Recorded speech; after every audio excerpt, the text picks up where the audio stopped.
ആകാശവാണി. നമസ്കാരം. പ്രത്യേക വാർത്താ ബുള്ളറ്റിൻ വായിക്കുന്നത് സുധീൻ സൈനുദ്ദീൻ.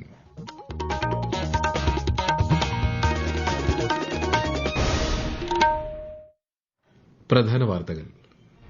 പിഎം കിസാൻ സമ്മാൻ നിധിയുടെ 22ാം ഗഡു വിതരണം പ്രധാനമന്ത്രി നരേന്ദ്രമോദി നാളെ അസമിൽ നിർവഹിക്കും. ഇന്ത്യയുടെ ക്രൂഡ് ഓയിൽ ലഭ്യത സുരക്ഷിത നിലയിലെന്ന് കേന്ദ്രമന്ത്രി ഹർദീപ് സിംഗ് പുരി. പെട്രോൾ, ഡീസൽ, മണ്ണെണ്ണ, വിമാന ഇന്ധനം എന്നിവയ്ക്ക് രാജ്യത്ത് ക്ഷാമമില്ലെന്നും ലോക്സഭയിൽ കേന്ദ്രമന്ത്രി. നടപടിക്രമങ്ങൾ പൂർത്തിയാക്കി പാർലമെന്റിന്റെ ഇരുസഭകളും ഇന്നത്തേക്ക് പിരിഞ്ഞു. എൽപിജി പ്രതിസന്ധി ഉൾപ്പെടെയുള്ള വിഷയങ്ങളിൽ പാർലമെന്റിൽ ഇന്നും പ്രതിപക്ഷ പ്രതിഷേധം. നിയമസഭാ തെരഞ്ഞെടുപ്പിന്റെ മുന്നൊരുക്കങ്ങൾ വിലയിരുത്താൻ മുഖ്യ തെരഞ്ഞെടുപ്പ് ഓഫീസർ തിരുവനന്തപുരത്ത് നാളെ ജില്ലാ കളക്ടർമാരുടെ യോഗം വിളിച്ചു. വാർത്തകൾ വിശദമായി. പിഎം കിസാൻ സമ്മാൻ നിധിയുടെ 22ാം ഗഡു വിതരണം പ്രധാനമന്ത്രി നരേന്ദ്രമോദി നാളെ അസമിലെ ഗുവാഹട്ടിയിൽ നിർവഹിക്കും. 9,32,00,000-ലധികം കർഷകരുടെ ബാങ്ക് അക്കൌണ്ടുകളിലേക്ക് 18,640 കോടി രൂപ കൈമാറും.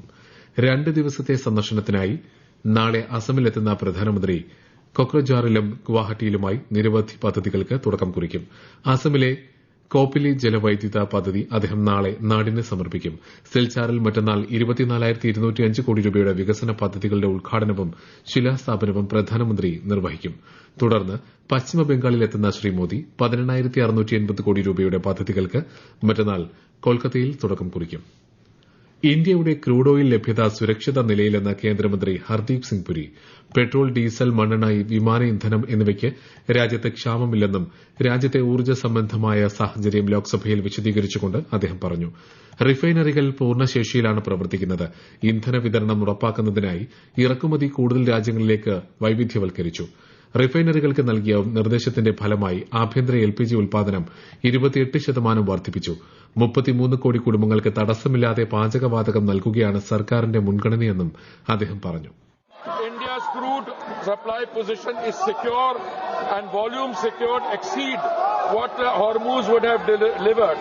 Before the crisis, approximately 45% of India's crude imports transited through the Hormuz route. India has secured crude volumes that exceed what the disrupted state of Hormuz could have delivered in the same period. LPG പ്രതിസന്ധി ഉൾപ്പെടെ വിവിധ വിഷയങ്ങൾ ഉന്നയിച്ച് പാർലമെന്റിൽ ഇന്നും പ്രതിപക്ഷം പ്രതിഷേധം തുടർന്നു. സ്പീക്കർ ഓം ബിർളയാണ് ലോക്സഭയിൽ നടപടിക്രമങ്ങൾ നിയന്ത്രിച്ചിരുന്നത്. സ്പീക്കറെ തൽസ്ഥാനത്ത് നിന്ന് പുറത്താക്കണമെന്നാവശ്യപ്പെടുന്ന പ്രതിപക്ഷ പ്രമേയം ഇന്നലെ സഭ തള്ളിയിരുന്നു. സഭാ നടപടികൾ നിഷ്പക്ഷമായും അച്ചടക്കത്തോടെയും മുന്നോട്ട് കൊണ്ടുപോകാനാണ് താൻ ഇതുവരെ ശ്രമിച്ചതെന്ന് ശ്രീ ഓം ബിർള വ്യക്തമാക്കി. ചട്ടങ്ങളും നടപടിക്രമങ്ങളും പാലിച്ച് മാത്രമേ ഭരണപക്ഷ പ്രതിപക്ഷ നേതാക്കൾക്ക് സഭയിൽ സംസാരിക്കാൻ സാധിക്കൂ എന്നും അദ്ദേഹം പറഞ്ഞു. നടപ്പ് സാമ്പത്തിക വർഷത്തെ 2ാം ബാച്ച് ഉപധനാഭ്യർത്ഥനകൾ സംബന്ധിച്ച ചർച്ച ലോക്സഭയിൽ ഇന്ന് ആരംഭിച്ചു. രാജ്യത്ത് എൽപിജി സിലിണ്ടറുകളുടെ ക്ഷാമം റിപ്പോർട്ട് ചെയ്യപ്പെടുന്നതായി പ്രതിപക്ഷ എംപിമാർ ചർച്ചയിൽ ചൂണ്ടിക്കാട്ടി. രാജ്യസഭയിൽ ഗ്രാമവികസന മന്ത്രാലയത്തിന്റെ പ്രവർത്തനം സംബന്ധിച്ച ചർച്ചകളാണ് ഇന്ന് നടന്നത്. നടപടികൾ പൂർത്തിയാക്കി ഇരുസഭകളും ഇന്നത്തേക്ക് പിരിഞ്ഞു. ഗാർഹിക എൽപിജി സിലിണ്ടറുകൾ ബുക്ക് ചെയ്യുന്ന കാര്യത്തിൽ ആശങ്ക ആവശ്യമില്ലെന്ന് അധികൃതർ അറിയിച്ചു. കൂടുതൽ വിവരങ്ങളുമായി ആകാശവാണി ലേഖകൻ സ്മിതി എം പള്ളുരുത്തി. വീടുകളിലേക്കുള്ള ഗ്യാസ് സിലിണ്ടർ വിതരണത്തിന്റെ കാര്യത്തിൽ ആശങ്ക ആവശ്യമില്ലെന്ന് ഇന്ത്യൻ ഓയിൽ കോർപ്പറേഷൻ വൃത്തങ്ങൾ ആകാശവാണിയോട് പറഞ്ഞു. നിലവിലെ ആവശ്യങ്ങൾ നിറവേറ്റാനാവുന്ന സ്ഥിതിയാണ് ഉള്ളത്. ഭയത്തിന്റെ പേരിൽ തിരക്കിട്ട് ഗാർഹിക സിലിണ്ടർ ബുക്ക് ചെയ്യേണ്ടതില്ല. 25 ദിവസ ഇടവേളയ്ക്ക് ശേഷമാണ് ബുക്കിംഗ് അനുവദിക്കുന്നത്. ഇതിനു മുൻപ് ബുക്ക് ചെയ്യാനാവില്ല എന്ന നിബന്ധന നിലവിലുണ്ട്. എന്നാൽ വീടുകളിൽ സിലിണ്ടർ ഡെലിവറി നടത്തി 25 ദിവസത്തിന് ശേഷം ബുക്ക് ചെയ്യുകയും അതനുസരിച്ച് സിലിണ്ടർ വിതരണം നടത്തുകയും ചെയ്യുന്നതിൽ ഇപ്പോൾ ഒരു പ്രശ്നവും നേരിടുന്നില്ല. രാജ്യത്ത് ഇന്ധന വിതരണം തടസ്സമില്ലാതെ തുടരുമെന്നും ഇന്ത്യൻ ഓയിൽ കോർപ്പറേഷൻ ഉറപ്പു നൽകി. പെട്രോൾ, ഡീസൽ, പെട്രോളിയം ഉൽപ്പന്നങ്ങൾ എന്നിവയുടെ മതിയായ ശേഖരം രാജ്യത്തുണ്ട്. വ്യാജ പ്രചാരണങ്ങളിൽ വിശ്വസിക്കരുതെന്നും പെട്രോൾ പമ്പുകളിൽ അനാവശ്യ തിരക്ക് ഒഴിവാക്കണമെന്നും ഐഒസി അഭ്യർത്ഥിച്ചു. സംസ്ഥാനത്ത് ഗാർഹികേതര ആവശ്യങ്ങൾക്കുള്ള പാചകവാതക സിലിണ്ടറുകളുടെ ക്ഷാമം നേരിടാൻ അടിയന്തര നടപടികൾ സ്വീകരിക്കാൻ മുഖ്യമന്ത്രിയുടെ നേതൃത്വത്തിൽ ചേർന്ന ഉന്നതതല യോഗം തീരുമാനിച്ചു.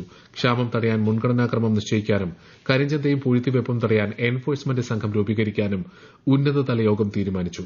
മുഖ്യമന്ത്രിയുടെ നേതൃത്വത്തിൽ വിവിധ പാചകവാതക കമ്പനി പ്രതിനിധികളുമായി സംസ്ഥാന സർക്കാർ നടത്തിയ ചർച്ചയിലാണ് പാചകവാതക പ്രതിസന്ധി നേരിടാൻ അടിയന്തര നടപടികൾ കൈക്കൊള്ളാൻ തീരുമാനിച്ചത്. പശ്ചിമേഷ്യയിലെ സംഘർഷം നീണ്ടുനിൽക്കുമെന്ന ആശങ്കയെ തുടർന്ന് ആഗോള വിപണിയിൽ അസംസ്കൃത എണ്ണവിലയിൽ ഇന്ന് 6% വർധന. ബ്രെന്റ് ക്രൂഡിന് വില 6.5% വർദ്ധിച്ച് ബാരലിന് $97 WTI ക്രൂഡിന് $92 വ്യാപാരം നടക്കുന്നത്. ഇറാഖിലെ ബസ്രയ്ക്ക് സമീപം അമേരിക്കൻ ഉടമസ്ഥതയിലുള്ള എണ്ണക്കപ്പലിന് നേരെ ഇറാൻ നടത്തിയ ആക്രമണത്തിൽ ഒരു ഇന്ത്യൻ നാവികൻ കൊല്ലപ്പെട്ടു. മാർഷൽ ഐലൻഡ്സ് പതാക വഹിച്ച സേഫ് സി വിഷ്ണു എന്ന കപ്പലിന് നേരെയാണ് ആക്രമണമുണ്ടായത്. കപ്പലിലെ 15 ഇന്ത്യൻ ജീവനക്കാരെ സുരക്ഷിതമായ സ്ഥലത്തേക്ക് മാറ്റിയതായി ഇറാഖിലെ ഇന്ത്യൻ എംബസി അറിയിച്ചു. അതേസമയം ക്രൂഡ് ഓയിലുമായി ഒരു എണ്ണക്കപ്പൽ ഹോർമുസ് കടലിടുക്ക് കടന്ന് ഇന്നലെ മുംബൈയിലെത്തി. പശ്ചിമേഷ്യൻ സംഘർഷങ്ങൾ ആരംഭിച്ച ശേഷം ഹോർമുസ് വഴി ഇന്ത്യയിലേക്കുള്ള ആദ്യ കപ്പലായിരുന്നു ഇത്. ഈ വാർത്തകൾ ആകാശവാണിയിൽ നിന്ന്. ആകാശവാണി വാർത്തകളും വാർത്താ അധിഷ്ഠിത പരിപാടികളും All India Radio news Thiruvananthapuram YouTube ചാനലിലും All India Radio news Thiruvananthapuram Facebook പേജിലും AIR _ തിരുവനന്തപുരം ഇൻസ്റ്റഗ്രാം അക്കൌണ്ടിലും AIR News _TVM X ഹാൻഡിലും ലഭ്യമാണ്. ഭവനരഹിതരില്ലാത്ത കേരളമെന്ന ലക്ഷ്യത്തിലേക്ക് എത്തിച്ചേരാൻ കേരള സ്റ്റേറ്റ് ഹൌസിംഗ് ബോർഡ് പോലുള്ള സ്ഥാപനങ്ങളുടെ കാര്യക്ഷമമായ ഇടപെടൽ ആവശ്യമാണെന്ന് മുഖ്യമന്ത്രി പിണറായി വിജയൻ. ബോർഡിന്റെ പദ്ധതിയായ മറൈൻ എക്കോസിറ്റിയുടെ ശിലാസ്ഥാപനം ഓൺലൈനായി നിർവഹിച്ച് സംസാരിക്കുകയായിരുന്നു മുഖ്യമന്ത്രി. ലൈഫ് മിഷനിലൂടെ 5 ലക്ഷത്തോളം പേർക്ക് വീട് നൽകാൻ സർക്കാരിന് സാധിച്ചിട്ടുണ്ട്. നഗരവികസനത്തിനൊപ്പം സാധാരണക്കാരുടെ ഭവന സ്വപ്നങ്ങളും യാഥാർത്ഥ്യമാക്കാൻ സർക്കാർ പ്രതിജ്ഞാബദ്ധമാണെന്നും മുഖ്യമന്ത്രി പറഞ്ഞു.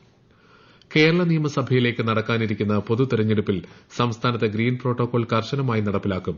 ഇതിനായുള്ള സംസ്ഥാനതല നോഡൽ ഓഫീസറായി ശുചിത്വ മിഷൻ എക്സിക്യൂട്ടീവ് ഡയറക്ടറെ മുഖ്യ തെരഞ്ഞെടുപ്പ് ഓഫീസർ ചുമതലപ്പെടുത്തി. തെരഞ്ഞെടുപ്പ് പ്രവർത്തനങ്ങൾ വഴി പരിസ്ഥിതിക്ക് നാശം സംഭവിക്കാതിരിക്കാനും മാലിന്യം പരമാവധി കുറയ്ക്കാനും ഏകോപിത പ്രവർത്തനം ഉറപ്പാക്കും. നിയമസഭാ തെരഞ്ഞെടുപ്പിന്റെ മുന്നൊരുക്കങ്ങൾ വിലയിരുത്താൻ മുഖ്യ തെരഞ്ഞെടുപ്പ് ഓഫീസർ തിരുവനന്തപുരത്ത് നാളെ ജില്ലാ കളക്ടർമാരുടെ യോഗവും വിളിച്ചു ചേർത്തിട്ടുണ്ട്. SNDP യോഗം ജനറൽ സെക്രട്ടറി സ്ഥാനത്ത് നിന്ന് വെള്ളാപ്പള്ളി നടേശനെ നീക്കാൻ കേരള ഹൈക്കോടതി ഉത്തരവ്. പ്രൊഫസർ MK സാനു ഉൾപ്പെടെയുള്ളവർ സമർപ്പിച്ച ഹർജികൾ പരിഗണിച്ച് ജസ്റ്റിസ് TR രവിയാണ് ഉത്തരവ് പുറപ്പെടുവിച്ചത്. കമ്പനി ആക്ടിന്റെ ലംഘനം നടത്തിയെന്ന് കണ്ടെത്തിയതിനെ തുടർന്നാണ് വെള്ളാപ്പള്ളി നടേശൻ അടക്കമുള്ള ഭാരവാഹികളെ നീക്കം ചെയ്യാൻ കോടതി നിർദ്ദേശം നൽകിയത്. പോലീസിലെ വിവിധ മേഖലകളിൽ പ്രാഗൽഭ്യം തെളിയിച്ച 217 ഉദ്യോഗസ്ഥർക്ക് സംസ്ഥാന പോലീസ് മേധാവി ബാഡ്ജ് ഓഫ് ഓണറും കമന്റേഷൻ ഡിസ്കും വിതരണം ചെയ്തു. കേസന്വേഷണം, ക്രമസമാധാന പാലനം, സൈബർ ക്രൈം ഉൾപ്പെടെയുള്ള മേഖലകളിൽ കഴിവ് തെളിയിച്ചവർക്കാണ് ബാഡ്ജ് ഓഫ് ഓണർ ലഭിച്ചത്. സംസ്ഥാനത്തിന്റെ ടൂറിസം മേഖല ശ്രദ്ധേയമായ മുന്നേറ്റം കൈവരിച്ചതായി മന്ത്രി PA മുഹമ്മദ് റിയാസ്. കോവിഡ് ഉൾപ്പെടെയുള്ള നിരവധി പ്രതിസന്ധികളെ അതിജീവിച്ച് സർക്കാർ നടത്തിയ ശക്തമായ ഇടപെടലുകൾ ടൂറിസം മേഖലയിൽ വലിയ ഉണർവുണ്ടാക്കിയതായും അദ്ദേഹം പറഞ്ഞു. സുൽത്താൻ ബത്തേരിയിൽ നിർമ്മാണം പൂർത്തീകരിച്ച പുതിയ സർക്കാർ ഗസ്റ്റ് ഹൌസ് ഉദ്ഘാടനം ചെയ്യുകയായിരുന്നു മന്ത്രി. രാജ്യത്തെ ഓഹരി വിപണികളിൽ നഷ്ടം. സെൻസസ് 829 പോയിന്റ് നഷ്ടത്തിൽ 76,034ലും നിഫ്റ്റി 227 പോയിന്റ് താഴ്ന്ന് 23,639ലും വ്യാപാരം അവസാനിപ്പിച്ചു. സ്വർണ്ണവില കുറഞ്ഞു. പവന് 800 രൂപ കുറഞ്ഞ് 1,18,960 രൂപയും ഗ്രാമിന് 14,870 രൂപയുമാണ് ഇന്നത്തെ വില. സംസ്ഥാനത്ത് പകൽ താപനില വർദ്ധിക്കുന്നു. ഇതോടൊപ്പം അൾട്രാവയലറ്റ് സൂചിക ഉയർന്നതിന്റെ പശ്ചാത്തലത്തിൽ ജനങ്ങൾ ജാഗ്രത പാലിക്കണമെന്ന് സംസ്ഥാന ദുരന്ത നിവാരണ അതോറിറ്റി അറിയിച്ചു. കണ്ണൂർ, കാസർഗോഡ് ജില്ലകളിൽ ഇന്നും നാളെയും താപനില 37 ഡിഗ്രി സെൽഷ്യസ് വരെയും, തിരുവനന്തപുരം, കൊല്ലം, ആലപ്പുഴ, കോട്ടയം, എറണാകുളം, പാലക്കാട് ജില്ലകളിൽ 36 ഡിഗ്രി സെൽഷ്യസ് വരെയും ഉയരാൻ സാധ്യതയുണ്ട്. ഉയർന്ന ചൂട്, സൂര്യാഘാതം, സൂര്യാതപം, നിർജ്ജലീകരണം തുടങ്ങി നിരവധി ഗുരുതരമായ ആരോഗ്യ പ്രശ്നങ്ങൾക്ക് കാരണമാകുമെന്നതിനാൽ ജനങ്ങൾ ജാഗ്രത പാലിക്കണം. അർഹരായ 65,000 കുടുംബങ്ങൾക്കുള്ള മുൻഗണനാ റേഷൻ കാർഡുകളുടെ സംസ്ഥാനതല വിതരണോദ്ഘാടനം നാളെ മുഖ്യമന്ത്രി പിണറായി വിജയൻ തിരുവനന്തപുരത്ത് നിർവഹിക്കും. ഇതോടെ ഈ സർക്കാർ അധികാരത്തിൽ വന്ന ശേഷം ഇതുവരെ മുൻഗണനാ വിഭാഗത്തിലേക്ക് തരം മാറ്റി നൽകിയ ആകെ കാർഡുകളുടെ എണ്ണം 7,16,692 പ്രധാന വാർത്തകൾ വീണ്ടും. PM കിസാൻ സമ്മാൻ നിധിയുടെ 22ാം ഗഡു വിതരണം പ്രധാനമന്ത്രി നരേന്ദ്രമോദി നാളെ അസമിൽ നിർവഹിക്കും. ഇന്ത്യയുടെ ക്രൂഡ് ഓയിൽ ലഭ്യത സുരക്ഷിത നിലയിലെന്ന് കേന്ദ്രമന്ത്രി ഹർദീപ് സിംഗ് പുരി. പെട്രോൾ, ഡീസൽ, മണ്ണെണ്ണ, വിമാന ഇന്ധനം എന്നിവയ്ക്ക് രാജ്യത്ത് ക്ഷാമമില്ലെന്നും ലോക്സഭയിൽ കേന്ദ്രമന്ത്രി. നടപടിക്രമങ്ങൾ പൂർത്തിയാക്കി പാർലമെന്റിന്റെ ഇരുസഭകളും ഇന്നത്തേക്ക് പിരിഞ്ഞു. LPG പ്രതിസന്ധി ഉൾപ്പെടെയുള്ള വിഷയങ്ങളിൽ പാർലമെന്റിൽ ഇന്നും പ്രതിപക്ഷ പ്രതിഷേധം.